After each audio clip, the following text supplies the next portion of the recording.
इचलकरंजीची जनता सुज्ञ आहे हे वारंवार अधोरेखित होत असताना शहराच्या पाणी प्रश्नाने आणि औद्योगिक भवितव्याने महापालिका निवडणुकीच्या प्रचारात केंद्रस्थान मिळविले आहे।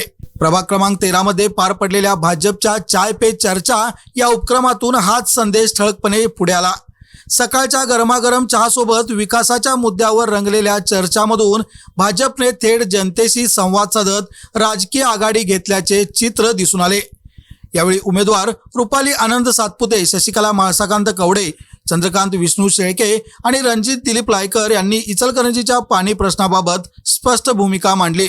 आमदार राहुल आवाडे यांनी पाणी योजनेचा संपूर्ण आणि नियोजनबद्ध आराखडा तयार केला असून लवकरच तो प्रत्यक्षात उतरणार असल्याचा विश्वास उमेदवारांनी व्यक्त केला।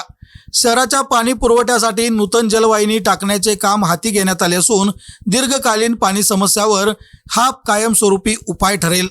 इचलकरंजीची ओळख मँचेस्टर ऑफ महाराष्ट्र अशी आहे, मात्र केवळ ओळख जपून चालणार नाही, तर या मँचेस्टर शहराला ग्लोबल पातळीवर नेण्याची गरज आहे असे या चर्चेत अधोरेखित झाले।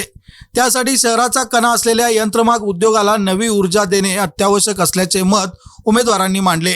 केंद्र आणि राज्यात भाजपची सत्ता आल्याने निधी धोरण आणि निर्णय प्रक्रिया जलद गतीने राबवता येतील असा राजकीय संदेश यातून देण्यात आला।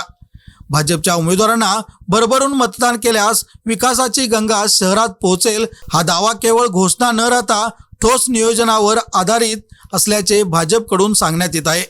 या कार्यक्रमाला भाजपचे प्रतिनिधी व कार्यकर्ते मोठ्या संख्येने उपस्थित होते। चहा चर्चा आणि थेट संवाद या माध्यमातून मतदारांशी निर्माण झालेल्या जवळीकतेमुळे प्रभाग 13 मध्ये भाजप आघाडीवर असल्याचे दिसून येत आहे।